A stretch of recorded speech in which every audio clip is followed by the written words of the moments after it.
A Little Princess by Frances Hodgson Burnett. Chapter 12.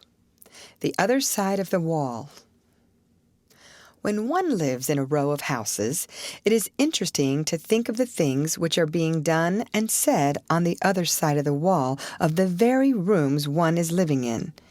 Sara was fond of amusing herself by trying to imagine the things hidden by the wall which divided the select seminary from the Indian gentleman's house. She knew that the schoolroom was next to the Indian gentleman's study, and she hoped that the wall was thick so that the noise made sometimes after lesson hours would not disturb him. "I am growing quite fond of him," she said to Ermengarde. "I should not like him to be disturbed. I have adopted him for a friend. You can do that with people you never speak to at all. You can just watch them and think about them and be sorry for them until they seem almost like relations. I'm quite anxious sometimes when I see the doctor call twice a day." "I have very few relations," said Ermengarde reflectively, "and I'm very glad of it. I don't like those I have. My two aunts are always saying, 'Dear me, Ermengarde, you are very fat. You shouldn't eat sweets.' And my uncle is always asking me things like, 'When did Edward III ascend the throne? And who died of a surfeit of lampreys?'" Sara laughed. "People you never speak to can't ask you questions like that," she said, "and I'm sure the Indian gentleman wouldn't even if he was quite intimate with you. I am fond of him." She had become fond of the large family because they looked happy, but she had become fond of the Indian gentleman because he looked unhappy. He had evidently not fully recovered from some very severe illness. In the kitchen, where, of course, the servants, through some mysterious means, knew everything, there was much discussion of his case. He was not an Indian gentleman, really, but an Englishman who had lived in India. He had met with great misfortunes, which had for a time so imperiled his whole fortune that he had thought himself ruined and disgraced forever. The shock had been so great that he had almost died of brain fever, and ever since he had been shattered in health, though his fortunes had changed and all his possessions had been restored to him. His trouble and peril had been connected with mines.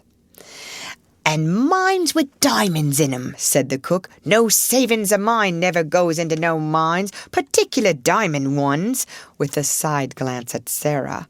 "We all know something of them." He felt as my papa felt, Sara thought. He was ill as my papa was, but he did not die. So her heart was more drawn to him than before. When she was sent out at night, she used sometimes to feel quite glad, because there was always a chance that the curtains of the house next door might not yet be closed, and she could look into the warm room and see her adopted friend. When no one was about, she used sometimes to stop, and holding to the iron railings, wish him good night, as if he could hear her. Perhaps you can feel if you can't hear, was her fancy. Perhaps kind thoughts reach people somehow, even through windows and doors and walls. Perhaps you feel a little warm and comforted and don't know why when I am standing here in the cold and hoping you will get well and happy again. I am so sorry for you, she would whisper in an intense little voice. I wish you had a little missus who could pet you as I used to pet Papa when he had a headache. I should like to be your little missus myself, poor dear. Good night. Good night. God bless you. She would go away feeling quite comforted and a little warmer herself. Her sympathy was so strong that it seemed as if it must reach him somehow as he sat alone in his armchair by the fire, nearly always in a great dressing gown, and nearly always with his forehead resting in his hand as he gazed hopelessly into the fire. He looked to Sara like a man who had a trouble on his mind still, not merely like one whose troubles lay all in the past. "He always seems as if he were thinking of something that hurts him now," she said to herself, "but he has got his money back, and he will get over his brain fever in time, so he ought not to look like that. I wonder if there is something else." If there was something else, something even servants did not hear of, she could not help believing that the father of the large family knew it, the gentleman she called Mr. Montmorency. Mr. Montmorency went to see him often, and Mrs. Montmorency and all the little Montmorencys went too, though less often. She seemed particularly fond of the two elder little girls, the Janet and Nora, who had been so alarmed when their small brother Donald had given Sara his sixpence. He had, in fact, a very tender place in his heart for all children, and particularly for little girls. Janet and Nora were as fond of him as he was of them, and looked forward with the greatest pleasure to the afternoons when they were allowed to cross the square and make their well-behaved little visits to him. They were extremely decorous little visits because he was an invalid. "He is a poor thing," said Janet, "and he says we cheer him up. We try to cheer him up very quietly." Janet was the head of the family, and kept the rest of it in order. It was she who decided when it was discreet to ask the Indian gentleman to tell stories about India, and it was she who saw when he was tired, and it was the time to steal quietly away and tell Ram Das to go to him. They were very fond of Ram Das. He could have told any number of stories if he had been able to speak anything but Hindustani.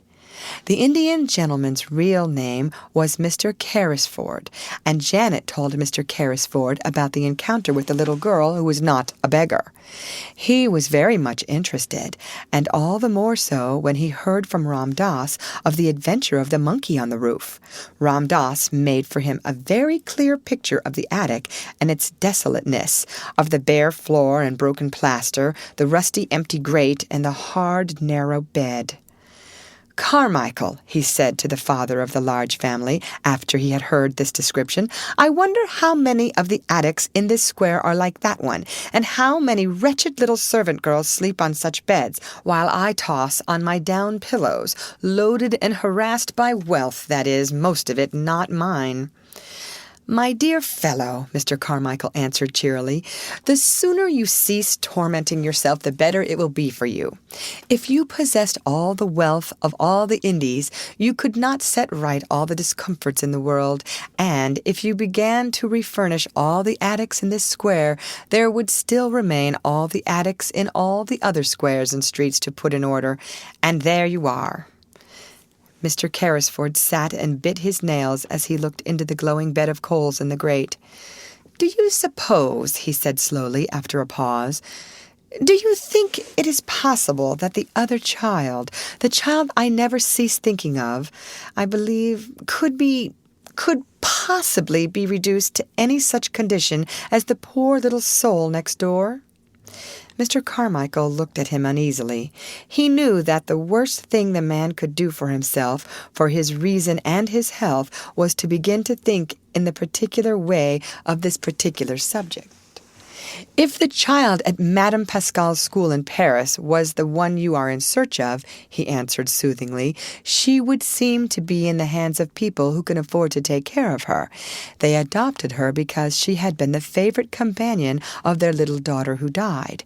They had no other children, and Madame Pascal said they were extremely well-to-do Russians." "And the wretched woman actually did not know where they had taken her!" exclaimed Mr. Carrisford. Mr. Carmichael shrugged his shoulders. She was a shrewd, worldly Frenchwoman, and was evidently only too glad to get the child so comfortably off her hands when the father's death left her totally unprovided for. Women of her type do not trouble themselves about the futures of children who might prove burdens. The adopted parents apparently disappeared and left no trace. "But you say if the child was the one I am in search of. You say if. We are not sure. There was a difference in the name. Madame Pascal pronounced it as if it were Carew instead of Crewe, but that might be merely a matter of pronunciation. The circumstances were curiously similar. An English officer in India had placed his motherless little girl at the school. He had died suddenly after losing his fortune." Mr. Carmichael paused a moment, as if a new thought had occurred to him. "Are you sure the child was left at a school in Paris? Are you sure it was Paris?" "My dear fellow," broke forth Carrisford with restless bitterness, "I am sure of nothing. I never saw either the child or her mother. Ralph Crewe and I loved each other as boys, but we had not met since our school days, until we met in India. I was absorbed in the magnificent promise of the mines. He became absorbed too. The whole thing was so huge and glittering that we half lost our heads. When we met, we scarcely spoke of anything else. I only knew that the child had been sent to school somewhere. I do not even remember now how I knew it." He was beginning to be excited. He always became excited when his still weakened brain was stirred by memories of the catastrophes of the past. Mr. Carmichael watched him anxiously. It was necessary to ask some questions, but they must be put quietly and with caution. "But you had reason to think the school was in Paris." "Yes," was the answer, "because her mother was a Frenchwoman, and I had heard that she wished her child to be educated in Paris. It seemed only likely that she would be there." "Yes," Mr. Carmichael said, "it seems more than probable." The Indian gentleman leaned forward and struck the table with a long, wasted hand. "Carmichael," he said, "I must find her. If she is alive, she is somewhere. If she is friendless and penniless, it is through my fault. How is a man to get back his nerve with a thing like that on his mind? This sudden change of luck at the mines had made realities of all our most fantastic dreams, and poor Crewe's child may be begging in the street." "No, no," said Carmichael. "Try to be calm. Console yourself with the fact that when she is found, you have a fortune to hand over to her." "Why was I not man enough to stand my ground when things looked black?" Carrisford groaned in petulant misery. "I believe I should have stood my ground if I had not been responsible for other people's money as well as my own. Poor Crewe had put into the scheme every penny that he owned. He trusted me, he loved me, and he died thinking I had ruined him. I, Tom Carrisford, who played cricket at Eton with him. What a villain he must have thought me." "Don't reproach yourself so bitterly." "I don't reproach myself because the speculation threatened to fail. I reproach myself for losing my courage. I ran away like a swindler and a thief because I could not face my best friend and tell him I had ruined him and his child." The good-hearted father of the large family put his hand on his shoulder comfortingly. "You ran away because your brain had given way under the strain of mental torture," he said. "You were half delirious already. If you had not been, you would have stayed and fought it out. You were in a hospital, strapped down in bed, raving with brain fever, 2 days after you left the place. Remember that." Carrisford dropped his forehead in his hands. "Good God, yes," he said. "I was driven mad with dread and horror. I had not slept for weeks. The night I staggered out of my house, all the air seemed full of hideous things mocking and mouthing at me." "That is explanation enough in itself," said Mr. Carmichael. "How could a man on the verge of brain fever judge sanely?" Carrisford shook his drooping head. "And when I returned to consciousness, poor Crewe was dead and buried, and I seemed to remember nothing. I did not remember the child for months and months. Even when I began to recall her existence, everything seemed in a sort of haze." He stopped a moment and rubbed his forehead.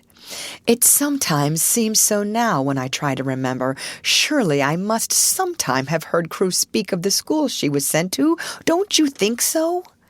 "He might not have spoken of it definitely.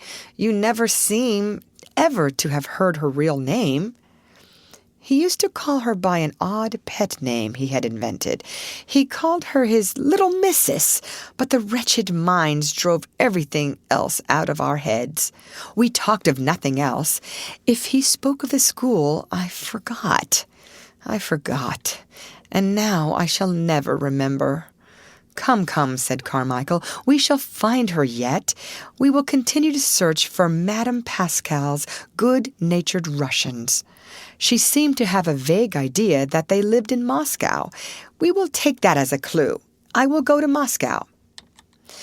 "If I were able to travel, I would go with you," said Carrisford, "but I can only sit here wrapped in furs and stare at the fire, and when I look into it I seem to see Crewe's gay young face gazing back at me.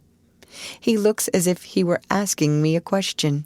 Sometimes I dream of him at night, and he always stands before me and asks the same question in words. Can you guess what he says, Carmichael?" Mr. Carmichael answered him in a rather low voice. "Not exactly," he said. "He always says, 'Tom, old man, Tom, where is the little missus?'"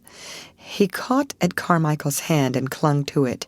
"I must be able to answer him. I must," he said. "Help me to find her. Help me." On the other side of the wall, Sara was sitting in her garret, talking to Melchizedek, who had come out for his evening meal. "It has been hard to be a princess today, Melchizedek," she said. "It has been harder than usual. It gets harder as the weather grows colder and the streets get more sloppy. When Lavinia laughed at my muddy skirt as I passed her in the hall, I thought of something to say all in a flash, and I only just stopped myself in time. You can't sneer back at people like that if you are a princess. But you have to bite your tongue to hold yourself in. I bit mine.